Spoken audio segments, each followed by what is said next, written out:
লোভটা হচ্ছে আপনি যতটুকু আছেন তাতে খুব ভালো থাকতে পারেন, কিন্তু আপনার মনোবৃত্তিতে তার চাইতেও বেশি লাগবে এবং সেই বেশি লাগার জন্য আপনি আপনার রুচি, আপনার স্ট্যাটাস, আপনি অন্যকে ক্ষতি করার যে মনোবৃত্তি, বাসনা, সেগুলো জলাঞ্জলি দেবেন এবং খারাপগুলোকে অ্যাকসেপ্ট করবেন। ধরেন বিগত 16-17 বছরের বাংলাদেশে সর্বশেষ যে ডামি ইলেকশন হলো, সেখানে প্রায় 100 কোটি টাকার কাছাকাছি শিল্পীরা মনোনয়ন কিনেছেন, মানে যাদের আমরা একটুতেই দুস্থ শিল্পী বলে ফেলি, শিল্পী সাংস্কৃতিক কর্মীরা। এই টাকা কোত্থেকে আসছে, এই টাকা কেন কিনেছে? আবার অদ্ভুত অবস্থায় দেখবেন কেউই কিন্তু রুলিং পার্টির বিপক্ষে কোনো মনোনয়ন কেনেন।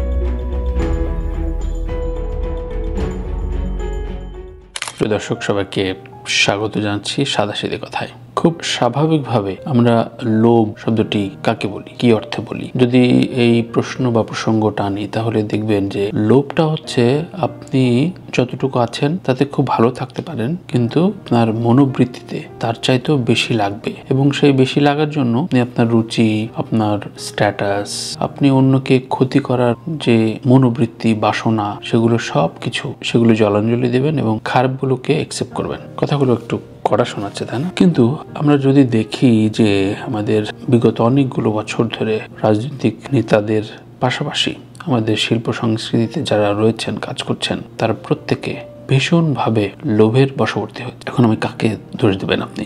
ভুল রাজনীতিকে নাকি আপনার মনোবাসনাকে? প্রত্যেকের কেউই কিন্তু কোনোভাবেই আন্ডারেজ না যে ভুল করে ফেলেছে। আমাদের মানসিকতা এখন এমন একটা ক্রোধের জায়গায় চলে গেছে যে আমরা একটা কাস্টমাইজ দেশপ্রেমের ভেতরে আছি। অর্থাৎ আপনার কাছে যেটি ভালো আপনার সুবিধার জন্য এবং আপনার পক্ষে যে লোকটি কথা বলছে তার সমস্ত অন্যায়কে আপনি সাপোর্ট দিয়ে যাচ্ছেন, কিন্তু আপনার মতের বিপক্ষে যখন কথা বলছে তখন যে কোনোভাবে তাকে আপনি ট্যাগ লাগাচ্ছেন, যে কোনোভাবে। লোভ থেকে আমি ট্যাগের প্রসঙ্গে আসলাম, আবারও লোভে আর যাবো। দেখুন, আমাদের এই দেশে যতবার পট পরিবর্তন হয়েছে, সরকার বদল হয়েছে, তার অধিকাংশবারই খুব বেশি স্থবিরতা, স্থিতিশীলতা, সহনশীলতা একেবারেই দেখা যায়নি। একটা স্বাভাবিক শুদ্ধ দেশে এই সহনশীলতা, এই সহনশীল রাজনীতি প্রচন্ডভাবে দরকার ছিল, কিন্তু দুর্ভাগ্য যে আমরা সেটি পাইনি। রাজনীতি যারা করেন, কোর রাজনীতি, তাদের ভেতরে অনেক রকম দোষ থাকে, তাদের অনেকভাবে আমরা ব্র্যাকেট বন্দি করতে চাই, কিন্তু যারা শিল্প সংস্কৃতি সাহিত্যে কাজ করেন তারা সমাজের আদর্শিক জায়গায় থাকেন, বিবেকের জায়গায় থাকেন। সেই বিবেকের যখন ক্ষয় হয়ে যায় তখন আর সমাজ থাকে না। ধরেন বিগত 16-17 বছরের বাংলাদেশে সর্বশেষ যে ডামি ইলেকশন হলো, সেখানে প্রায় 100 কোটি টাকার কাছাকাছি শিল্পীরা মনোনয়ন কিনেছেন, মানে যাদের আমরা একটুতেই দুস্থ শিল্পী বলে ফেলি, শিল্পী সাংস্কৃতিক কর্মীরা। এই টাকা কোত্থেকে আসছে, এই টাকা কেন কিনেছে? আবার অদ্ভুত অবস্থায় দেখবেন কেউই কিন্তু রুলিং পার্টির বিপক্ষে কোনো মনোনয়ন কেনেননি। আমি আমার প্রাতাড্ডা শোতে একাধিক তারকাকে প্রশ্ন করেছি যে আপনি যে এই শিল্পী বা এই জনপ্রিয়তার আশ্রয় নিয়ে যে এমপি হতে চাচ্ছেন, এটাকে কি লোভ বলছেন না দেশপ্রেম বলছেন? খুব স্বাভাবিক দেশপ্রেম বলবে সে, এবং আমি তখন জিজ্ঞাসা করি, দেশপ্রেম দেখানোর জন্য কি আপনার এমপি হইতেই হবে? সুতরাং এই যে কালচারটা নষ্ট হয়ে গেছে, সেই কালচারে যে লোভে পড়া যত তারকা, ক্রিকেটার, ইনফ্লুয়েন্সার, ইউটিউবার যতগুলো পড়েছেন, যতগুলো গল্প বেরোচ্ছে, এগুলো শুধু সামাজিক স্খলন না, আমাদের শিল্প সংস্কৃতির মেরুদণ্ড ভেঙে যাওয়া বলে। এই ভাঙা মেরুদণ্ডের কালচার যদি আমরা না বদলাতে পারি তাহলে আগামী দিনে কোনো শিল্পীকে কেউ শ্রদ্ধা করবে না। রিসেন্ট যদি দেখেন, যে আমি আজকে কারো নাম তুলছি না, নিশ্চয়ই আপনারা বুঝে যাবেন কোন প্রসঙ্গে কাকে নিয়ে বলছি। ধরেন রিসেন্ট বিভিন্ন ধরনের অ্যাওয়ার্ড শো হচ্ছে। এই সিজনাল অ্যাওয়ার্ড শো গুলোর আপনি কোনো ধারাবাহিকতা পাবেন না, মানে একটা স্পন্সর পেলো, কয়েকজনকে যাদের অ্যাওয়ার্ড দেওয়া হবে তাদের বাড়ি থেকে ডেকে আনা হলো, এর মধ্যে কাউকে একটু ডোনেশন দিতে বলা হলো, আপনি তাদের নিয়ে অ্যাওয়ার্ড শো করলেন, অতঃপর একাধিক ইউটিউবার, সাংবাদিকরা আসলেন, বুমে কথা বললেন, ফাইন। এই অ্যাওয়ার্ড শোতে আপনি প্রথম শ্রেণীর তারকাদের কয়জনকে দেখেন? এবং আমরা কাদের নিয়ে আসলে প্রচন্ড পরিমাণে নাচানাচি করি? ইনফ্লুয়েন্সার, টিকটকার, এবং তাদের পেশাটাকে আমি কোনো খাটো করছি না, কিন্তু তাদের সামাজিক অবস্থান, সামাজিক চর্চা, তারা যে সমাজটা দেখাতে চাইছে সেই সমাজে বিলং করুক আমার সন্তান, সেটিকে আপনি চান না তো। সুতরাং আপনি একটা ক্লাউন ভেবে রেখেছেন। যেমন আমি বিগত এক ইউটিউবার তাকে নিয়ে বলেছিলাম, একটি জরিপ করেছিলাম যে আপনি তাকে অ্যাকসেপ্ট করতে বলছেন, কিন্তু আপনি কি চান যে আপনার আগামী সন্তান তার মতো হোক, কিংবা আপনার কন্যাকে কি এই ক্যাটাগরির কারোর সাথে কি আপনি বিবাহের সম্পর্ক স্থাপন করতে চান? তখন ইন্ডিভিনি অনেকে অনেক রকম জবাব দিয়েছেন। তার মানে আমরা আসলে এক ধরনের ফান প্রোগ্রামে এবং বিকৃত কিছু দেখলে সেটি নিয়ে কিছুক্ষণ মজা নিলাম, এবং কমেন্ট সেকশন যদি দেখি আমরা আমাদের শিক্ষা ব্যবস্থা, আমাদের সাংস্কৃতিক ব্যবস্থা কতটা উন্নত হয়েছে। আপনি প্রত্যেকের যে কোনো প্রতিদিন অন্তত 10টা কমেন্ট বিভিন্ন তারকা বা বিভিন্ন মানুষের কমেন্ট সেকশনে যাবেন, দেখবেন যে আমরা বাংলাদেশিরা কত নিম্ন রুচির, কত বিকৃত কমেন্ট করি। এবং এদের প্রোফাইলে আমি একসময় ভাবতাম যে এরা বোধহয় একেবারেই অশিক্ষিত এবং এদের কোনো ব্যাকগ্রাউন্ড নাই, তাই টুকটাক এরকম আসে। কিন্তু আপনি প্রোফাইলে গিয়ে দেখবেন এরা বেশ ভালো জব করে,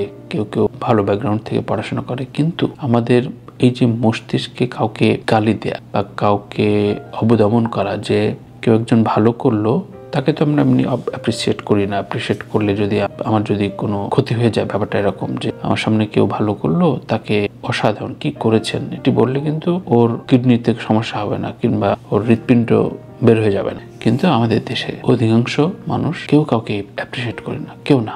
এবং কেউ একজন বেড়ে উঠতে গেলে তাকে কেমনে পচানো যায় এবং তাকে তার প্রতি এত রাগান্বিত হয়ে যায়, তুই এত ভালো কাজ করবি কেন, মানে তুই কে? আর এক শ্রেণী ভাবতে থাকে যে ও এত ভালো কাজ করছে, নিশ্চয়ই এর মধ্যে পেছনে একটা ধান্দাবাজি আছে, নিশ্চয়ই। এই যে আমাদের মনোবৃত্তি এবং তারকা আদর্শের জায়গাগুলো হারিয়ে যাওয়া। একটা সমাজে শুধু ভালো নেতা হলে হয় না, একজন ভালো কণ্ঠশিল্পী প্রয়োজন, একজন সমাজসেবক প্রয়োজন, একজন দারুণ সাহিত্যিক প্রয়োজন, একজন কবি প্রয়োজন, একজন ভালো নির্মাতা প্রয়োজন।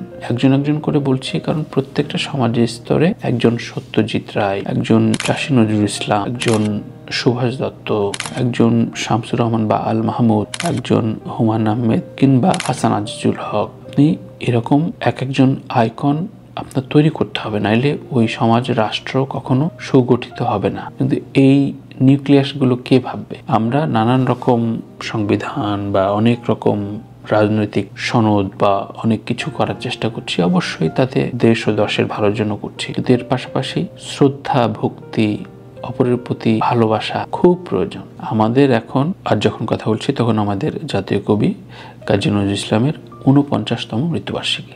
নজরুল চর্চা, নজরুলের আদর্শগত চিন্তা, নজরুলের সকল ধর্মের প্রতি শ্রদ্ধা, ভক্তি, সকল মানুষের একসাথে নিয়ে জয়গান, এগুলো ডিলাইট করতে হবে, নয়তো আমাদের একটা সহনশীল সমাজ তৈরি হবে না।